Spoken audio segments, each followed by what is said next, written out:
Alright guys, you know how I love a good pair of underwear. I love that feel of a nice new pair of soft cotton briefs, and I love a good quality product.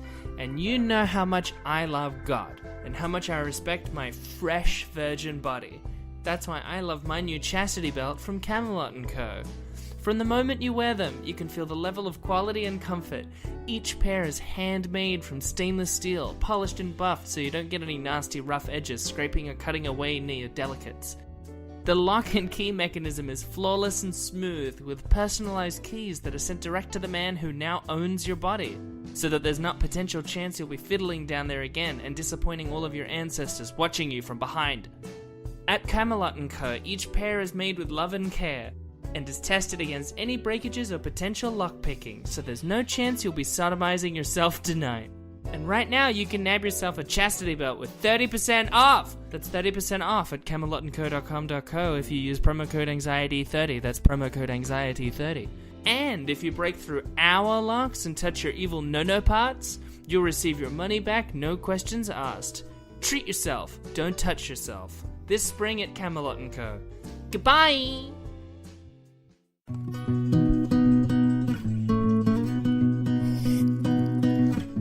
This anxiety is crushing me. Yikes. Abby's pulling a ridiculous face because she had a coffee that I assume is too... Oh, okay. It's really cold. Well, I made it piping hot. Also, you drink iced long blacks all the time. It has no ice. It's tepid.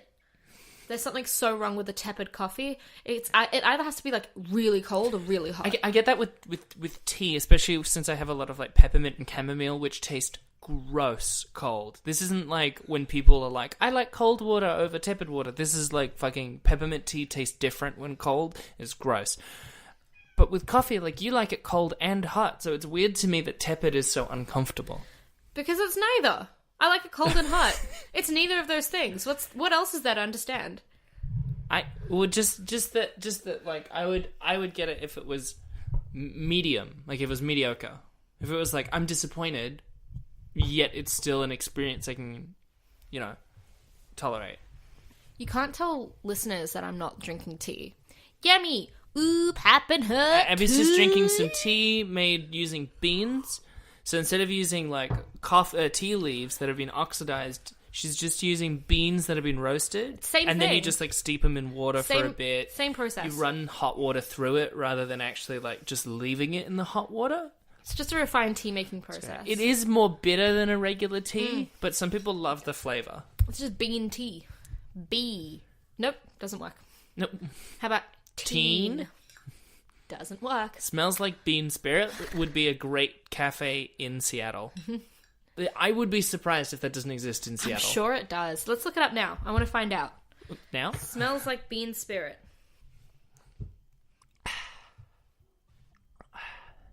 Nope.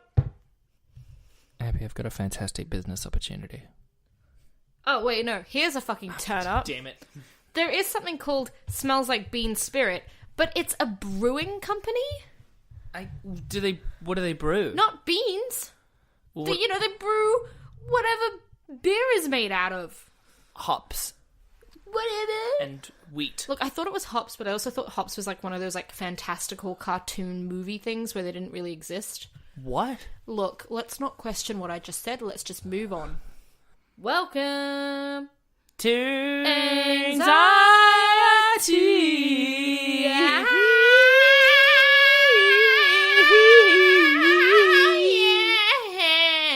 Don't worry. Anxiety. The podcast where we haven't got a tagline yet. Yeah, we don't know. Boo-doo-doo-boo. That's a good tagline. The podcast where we don't have a tagline. No, ba-do-do-do. Oh, ba-doo-doo-doo. The podcast where ba-doo-doo-doo.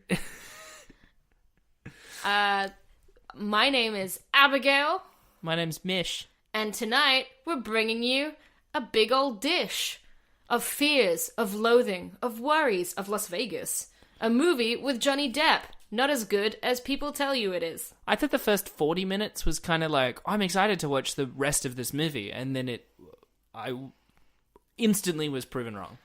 Especially the bit where he, they like open the apartment door and it's all like flooded and fucked up. Yeah. As soon as I got to that point, I'm like, I don't know what's going on. I don't know who's doing anything. It doesn't feel like... It's not that great a film. It's really a film for like 15-year-old boys to discover and be like, whoa, drugs and two men that are friends. My kind of film.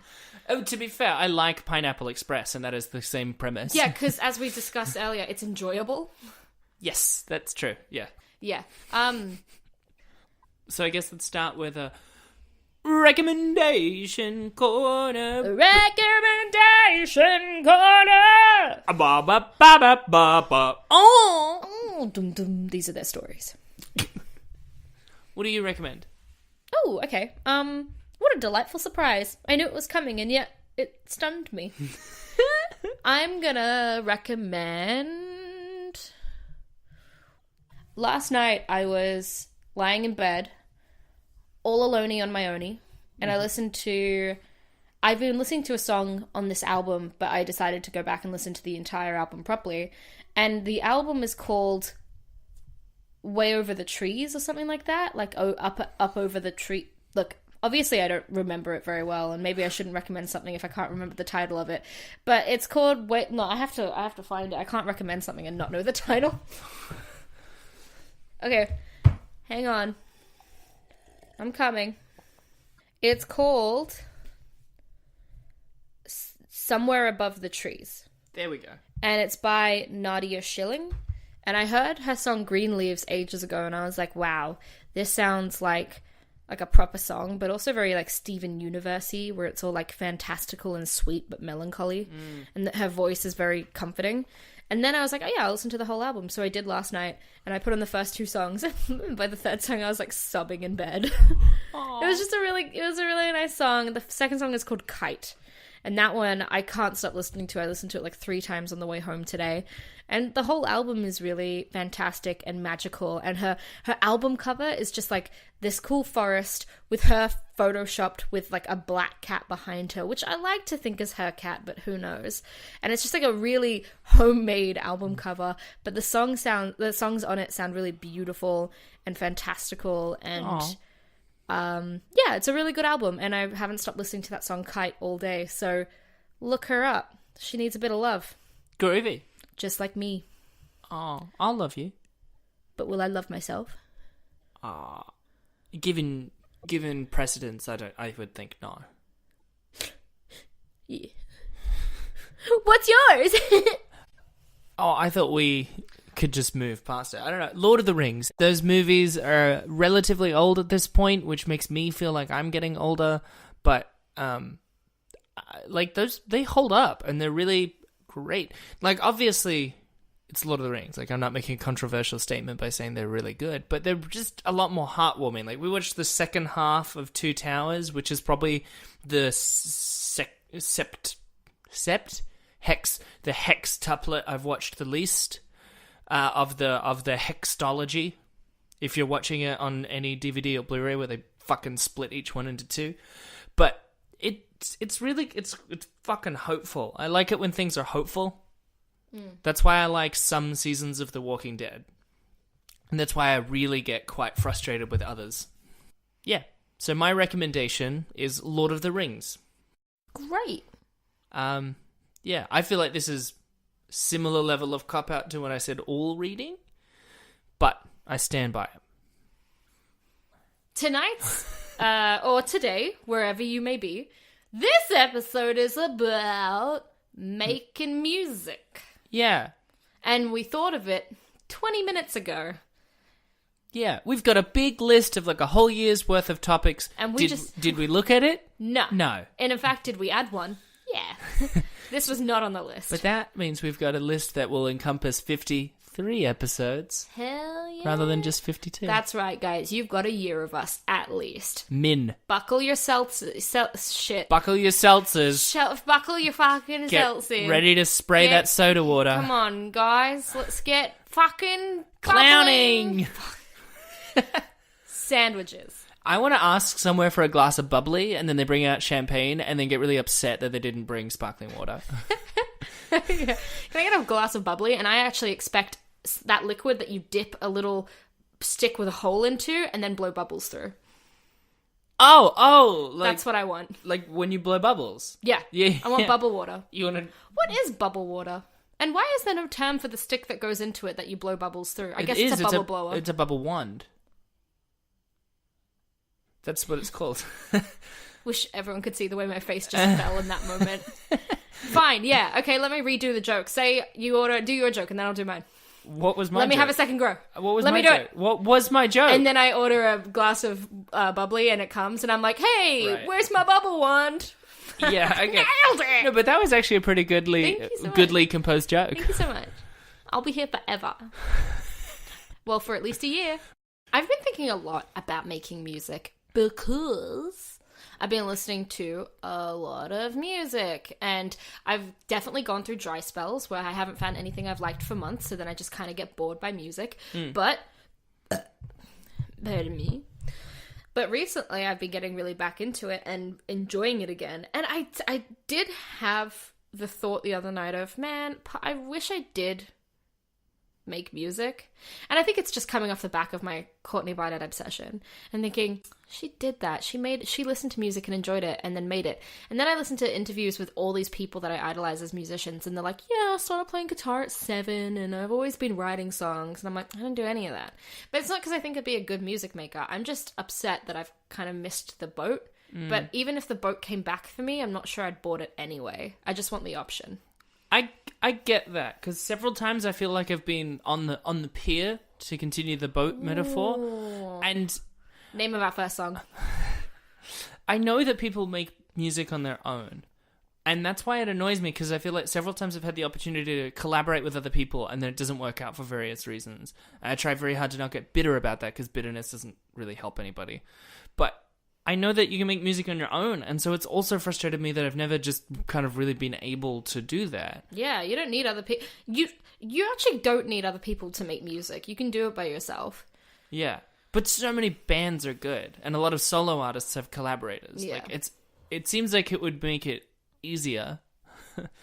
What I envy is the fact that when people make music, music is a creative outlet, and I don't have that option. I'm like, I think I could write good lyrics. I could just never write good songs.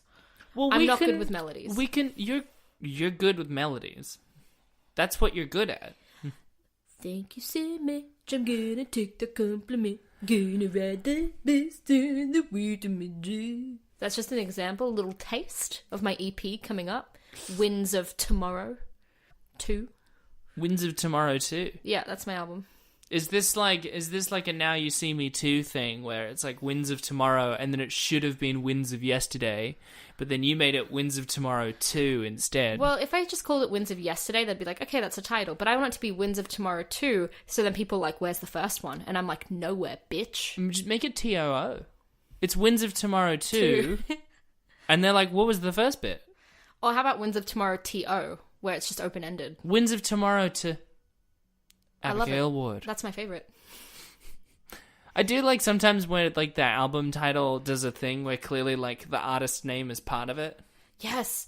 And that's what, and I got jealous of this. Christine Sedelko's new podcast is, she's that really funny YouTube personality with Elijah Daniels, and she wears that shirt all the time that says Don't Mess with Texas. And I'm really jealous that her podcast name is Don't Mess With. And then it says Christine Sedelko on Yeah, it. yeah, sorry, it's No, called Don't Mess, and then with Christine Sedelko. And I was like, oh, that's actually really funny and clever, and it ties in with everything, and everything fell into place for you. But, yeah. Well, that's why I like how ours goes like Anxietea, Ruby Abigail, and Miss. Like, it just, you know. It's so funny. It's a whole sentence. It's so funny.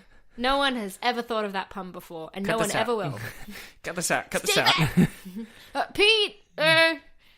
Remember how we made up a sound guy? Oh, yeah. Peter! Yes. Well, I assume he lives in he's a goblin. Peter, cut it out. Cut this whole bit. We got distracted. And then it's like a thumbs up. Yeah. No, I'm totally jealous of... How did I get to Christine Sedelko? Of Winds of Tomorrow. Yeah. So I definitely feel envy of people that make music. I get really, to keep on brand, anxious about... That's right, guys. You can deem us as anxious. I get really anxious about it because I know that, like, you know, music is is a particular art form where the main popular acts are quite young compared to, say, film or TV, where like most of the people doing the creative heavy lifting are actually middle-aged. In music, a lot of the popularity tends to lie with people in their 20s and early 30s. But a lot of people also make music later. I know that, and I know that's fine, and I know that age I am is also young, but it's still, like, every year that passes and I'm not getting better at making music, I get anxious. It's not even the thing I want to do, but I want to do it enough that I'm like, I feel anxious about the fact that I'm not pursuing it more, or I'm not better at doing it. That's the thing. I don't want to be a musician. I don't think that's what I want to be. I really enjoy music, but I don't think I want to be a musician. However, like, I want to be a screenwriter. It doesn't mean that I can't make music. But then I think about the whole idea of making music, and the thing that's deterred me from it is not only the fact that I don't think I can actually make it. It's that that whole scene feels very different from the scene I thought I would ever be in. Like, that's not my kind of people. Like, a lot of musicians and musos are like... they're a community that's a lot more cool than I've ever felt. They're very cool. Whereas, like, screenwriters are, like, secluded, reclusive people. We don't like interacting. Yeah. We don't get paid. I love that. I love that whole lifestyle of never being rewarded or recognized for what I do. Whereas musicians, all the time. Editing, similar. Like, a lot of the jokes on the editing meme pages that I follow, a lot of them focus around being underpaid, people underestimating the amount of work in our craft, and then a lot of jokes about Premiere Pro. Yeah. So yeah, I just never felt like it was my scene. Yeah. But that makes me feel annoyed at myself for thinking that you have to be part of the scene to do it. Like, that's not right. But I think if I ever made music, it'd also be terrible.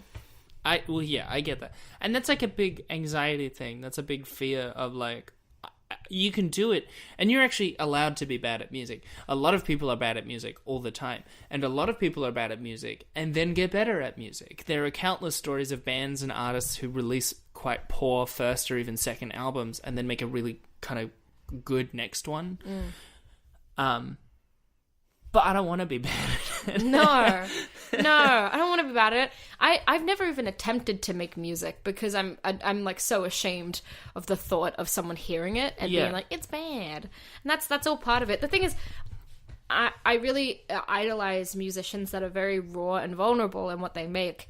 But if I ever tried to do the same, I'd just feel embarrassed. Yeah. So on that theme, right? Like, I do believe in the concept of, like, the way to be successful at a creative thing is that you wouldn't mind if you weren't financially successful at doing it your whole life. Like, for writing, you need to be able to get to 60, never have sold a script, and not look back and go, I wasted my life. You look back and you go, well, I spent 60 years writing. Yeah. Right?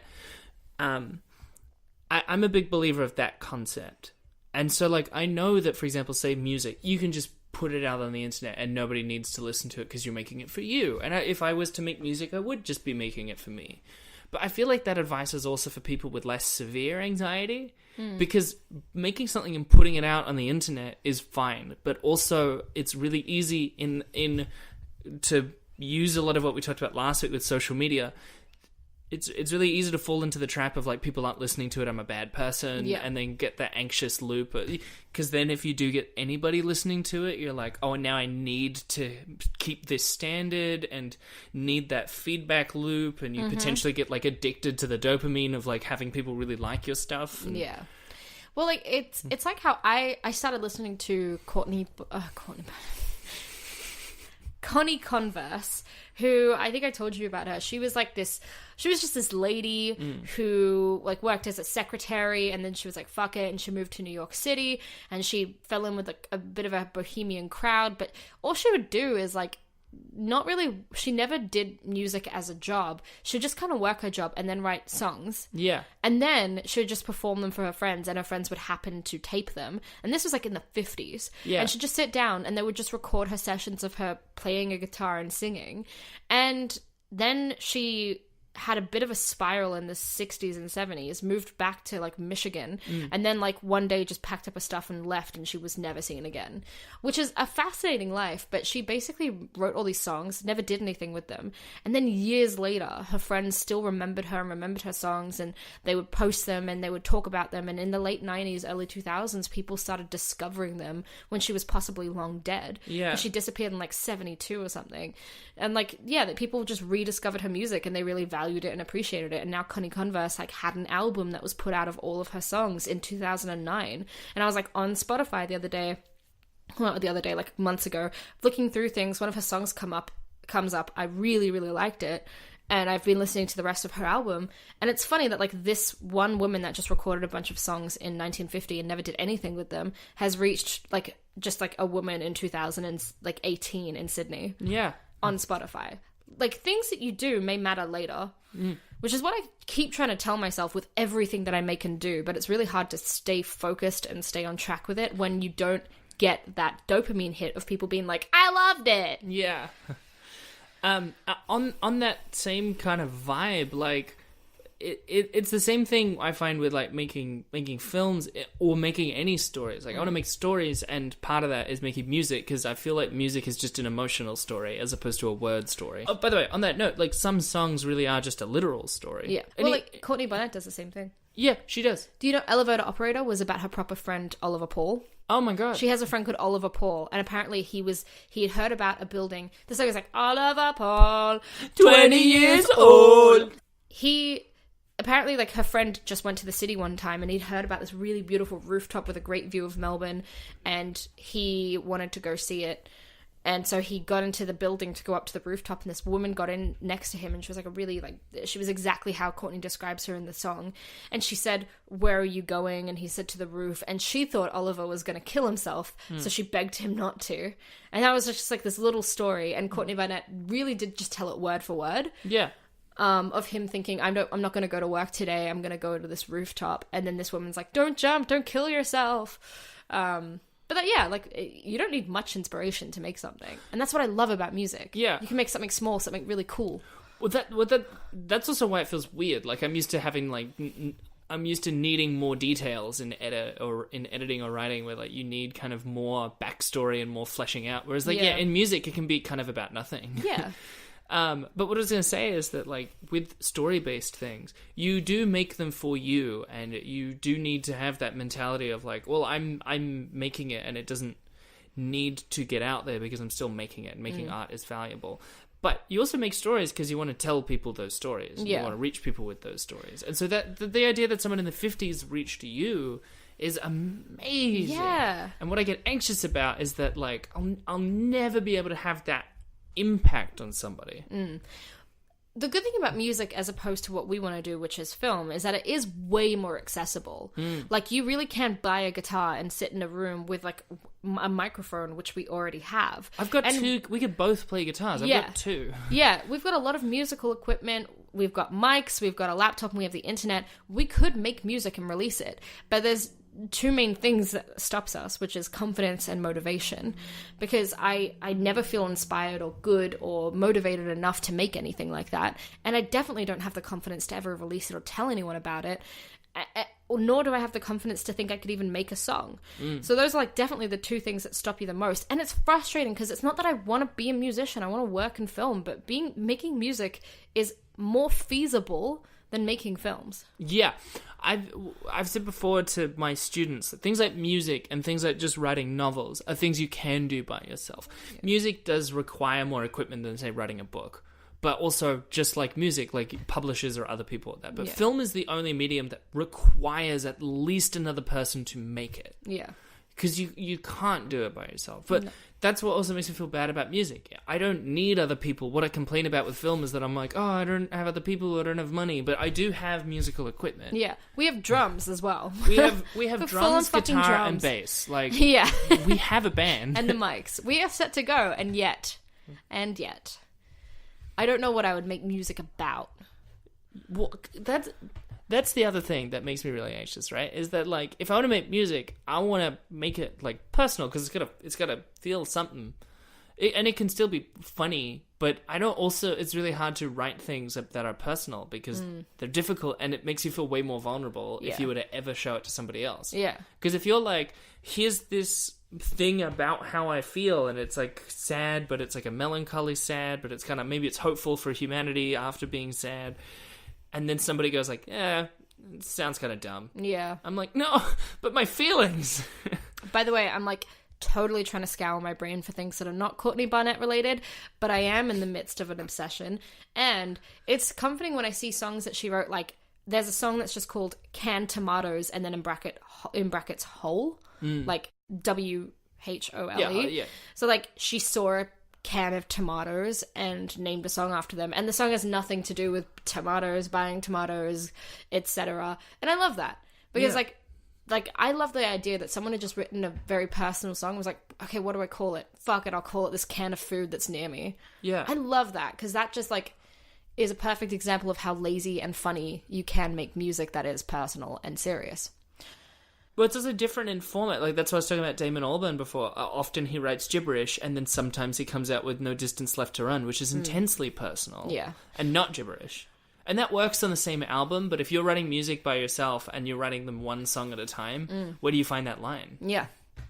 I was watching Drunk History last night, and one of the guys, this comedian, did one about Louis Armstrong, and how he was like this kid that was brought up in a brothel. His mother was a prostitute, and there was always a jazz band playing in the bar next door, and Louis would always go and listen to the jazz band, and he grew up around these figures and everything. And yeah, I never had that childhood, never had that opportunity. Why wasn't my mom a prostitute? Why didn't I live in New Orleans?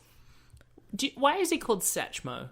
Oh, they actually explain this. Oh, thank God. Holy shit. So many of those letters aren't in... I know this now. Okay. So Louis grew up really poor, and he grew up in a rough neighborhood of New Orleans. Mm-hmm. And what he would do is that if... God, I hope whatever this guy said in Drunk History is true. He was drunk. Maybe I shouldn't trust this. Oh, but it's historical. It is historical. Apparently he would, if he had money or like change from things that he would often like sell newspapers and have little jobs on the street. If he would make money, he was afraid that the bigger kids would take it from him and beat him up. Right. Which happened often. Yeah. So he started hiding his money in his mouth. And they used to call him Satchel Mouth, because his mouth was like a satchel. And then it got shortened to Satchmo. Oh. Fun fact of the day. That's both cool and weird. Super weird. Kind of sad. I feel like that's not a nickname that could ever come around nowadays. Yeah. They'd probably just call him faggot or something. Dickhead. Or, no, sorry, faggot would have been like 10 years ago. Now it's like they'd just call him cuck or libtard or fuckface. Yeah. And now an ad specifically directed to your cats.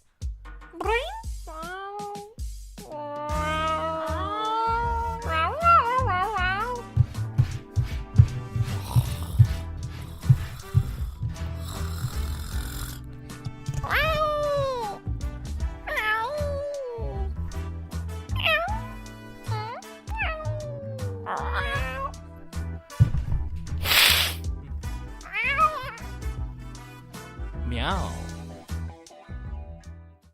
Do you want to do a tip of the day? Tip of the day. Tip of the day.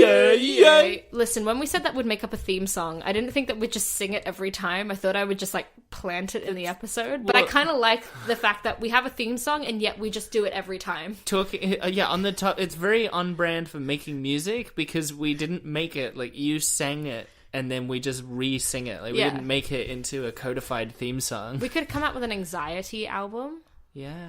And with it's just the theme songs. No, it's all the acrostic raps. No, I never want that pressed into any form of music. I want to burn and destroy it. I want it pressed into vinyl. You do your tip of the day then.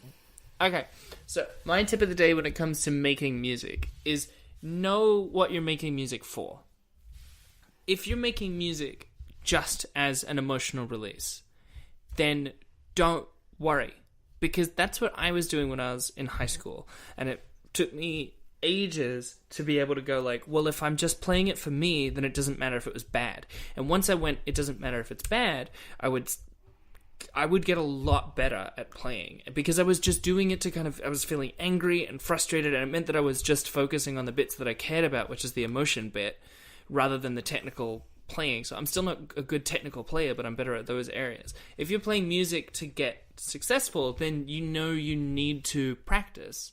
And that means it also doesn't matter if you're doing bad because you're practicing. You're going to improve. Like, it all kind of comes down to that idea of, like, you don't need to be good now, but know kind of what you're doing. If you're doing it for you, if you're doing it to make something and just put it out there, if you're doing it because you want to make it a proper career, if you're doing it because you want to be a session musician or whatever, like, yeah, know what your reason is for music. Because otherwise what will happen is you'll be someone who has a guitar in the corner of their room and then you don't touch it for... Well, then you get to like 35 and you're like, man, I remember, yeah. And you didn't play it kind of because you were too anxious to play it. That's my tip. That's also my tip because that's what I'm having trouble with. I was just about to say, our tips of the day, more than anything, are directed, like, at ourselves. Yeah. Like, when I say a tip of the day, I'm more talking to myself than anything, but if anyone ever follows it, like, yay. Yay. Yeah, no, that tip was from me, like, because that's what I don't know is why I'm playing music. My tip of the day is very simple, and it's, if you're listening to this, like I am, hello Abby, and you're thinking, I wish I wrote more music and did more music, do it. It's the same as your tip. Just do it. In the words of Shia LaBeouf, just do it, baby. Just do it. Make your dreams come true. Just do it. And don't criticize your work too much. If you're going to make music, don't overanalyze it. You'll probably improve over time. And I know I make better things when I improv it rather than plan it, to be honest. I'm better at winging it. So just, if you think you should do it, and have fun with it, and don't plan it too much. On the note of don't criticize it too soon, music is something that kind of, unless it's a very specific kind of song, often kind of needs those layers and that refinement. Like, it takes a long time until it sounds good. It's like editing, which is like the rough cut is bad, and then a lot of films are bad until they're finished, and then they're good. Music is like that. So, like, when you're in the middle of trying to make something, don't go, this is bad. Go, how can I make it better? And then make it different. Just do it differently. Yeah, if you're making something for the first time, if you criticize it for your first go, you'll never finish it. So just do it and then criticize it later. Yeah. Also, when we do our tips of the day, we should, like, because we're mostly speaking to ourselves, we should, like, follow through with things that we say. I don't know if I can do that. For instance, right now, let's make a song. Okay. Let's do it. Oh, Jesus. This one's called Lollipop Bagel Sky. Okay, tip of the day. Maybe criticize your work a little bit. Like, maybe reevaluate, like, titles. This one's called Vaseline Lip Therapy. Nope. This is called Rosy Lips. No, it's called Vaseline.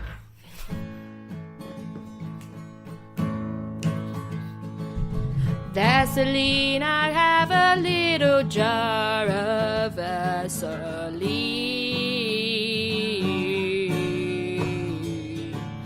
Vaseline, you're the one for me. I put you on my lips. You make me smooth and lovely. Vaseline, put you on my lips, make me so soft and sweet. Sweeter than I'd ever feel without you on me. You're my Vaseline. Vaseline. Pink and small, you taste so sweet. Unlike me, but you're on my lips, so you make me feel so rosy like my Vaseline. You're lovely. You make me feel so exceptionally sweet. Vaseline.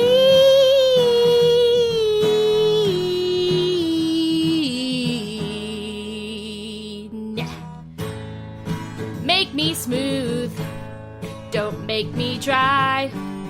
You make my soul feel like it's gonna fly. Put you up in my pussy.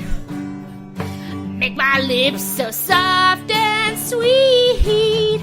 Hell yeah, I was talking about my pussy lips this whole time. You didn't see this coming, like I'm coming with my Vaseline all up in my pussy. Vaseline. Oh, you're the best lubricant. I thought that was pretty good. Yeah. Yeah, that's alright. It's sort of like one of those like songs. Yeah, I feel like it was a song. Yeah, one of those songs. What are those songs that people make? Like in a genre. Like one of the guitar genres. Yeah, it's just like that. I just wish I didn't bring my pussy into it. But that's what made it personal. Only you've got your pussy. I'm not afraid of being raw, but I am afraid of being dry-lipped. Get your tub of Vaseline Lip Therapy Rosy Lips 20 grams E. What's it? It's for your rosy lips. It's for my rosy lips. Vaseline. For your rosy lips. Hope you like that song, guys. Look, anyone can do it. And actually, yeah, in the future when we do a tip of the day, let's try and follow through more with our tips of the day. Okay. So if the tip of the day is like, just be calmer, then I'll like leave in 2 minutes of silence. Yeah, if our tip of the day is like, you should call your mum more, then like we literally have to dial her that very moment. Oh my god. No. I'll never do this podcast again. I'll be so anxious. But yeah, like music is fun and enjoyable, and I never do it because my anxiety gets in the way. But the best musicians are the people that don't let that happen. Everyone has anxiety to a certain degree, but look, there are some people that genuinely don't, and that's fucked up. You guys are weird. Everyone should be anxious. However, the musicians that are anxious do it anyway. Like, a lot of my favorite artists, I can tell, are anxious people that manage to struggle through it and make something really good. Again, if you're worried that you won't be appreciated, you will. There's like fucking 7 billion people on this planet. Someone's gonna like what you make. Yeah, someone's gonna like whatever you put out there. And your family will appreciate it. It doesn't necessarily mean your parents or your grandparents or your uncle, because, you know, your family is just the people close to you. So and your uncle's really racist, so it doesn't matter anyway. Yeah, exactly. Uncle Ken, you're the worst. You're the worst. And you make really shit chicken. Black people can dance, okay? Sandwiches. Oh yeah, and I wanted to follow up. Remember how last week when we spoke about social media, I led into it by saying I saw Courtney Barnett. I thought, how come she is up there doing things and I'm not? What am I not doing? And then I decided to delete all my social media. That was great. But what I also should have done is think, she also makes things. Yeah, that was the thing. The second half. I did the first half where I got some distractions out of the way, but then I forgot about the main thing that she said in her Instagram bio, which is writes songs, sings them. That was probably more important. Yeah. And, well, you sing songs all the time. I actually do. Yeah. But yeah. So, this is me acknowledging that there's a part of my life that I would like to do, and yourself. Yeah. But we don't do because we're anxious. Yeah. And this has actually been a really nice episode because it's made me feel a bit more hopeful about my creative ambitions. Me too. I've gotten a lot of, like, emotional well-being out of this episode unexpectedly. Yeah. We were going to do planes. I'm glad we didn't. It might have just been angry and anxious. Yeah. But yeah, let's make more things. Speaking of which, excited. You ready for a rap? You ready for an acrostic?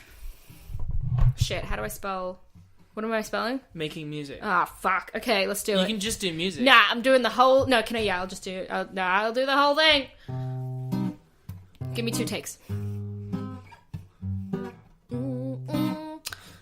Yeah. M is for making music, that's what I'm gonna spell. A is for Abby, that's my name, that's my whole damn spell. K is for Ku Klux Klan, bunch of bad guys. I is for I am gonna make a little music in the future. And it's for never give up on your dreams, your hopes, your aspirations. G is for going places, following what you wanna do. M is for man, I make up a bunch of bullshit for a bad rap. U is for understanding. S is for skin.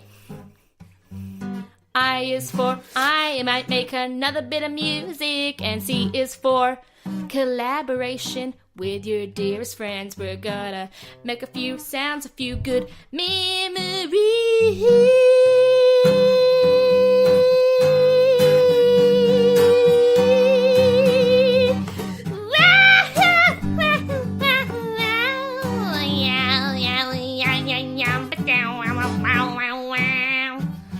I'm Kiss.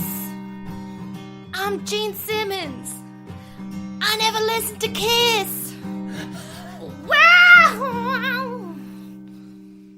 I think that was one of our best ones yet. Oh, thank you. I really have never listened to Kiss. I think that's it. I think that's for kind Kiss, of it. yeah. Oh, and for maybe this episode. Yeah. Hey guys, maybe we'll make music. You'll never know. Wait, that's not the ethos that I should be. You could know. No, cut it off there. Yeah, that's been it. We promised to make more music. You should promise yourself to make more things. At the same time, I don't like being preachy, which is pretty hypocritical if I have a podcast, but, you know, do what you want, but also do what you should and could do. I mean, our whole shtick is self-help offered by people who can't help themselves. I know, and it's like so wonderful and very problematic. Yeah. Yeah, exactly. If our advice doesn't work, that's fine. It's not working for us.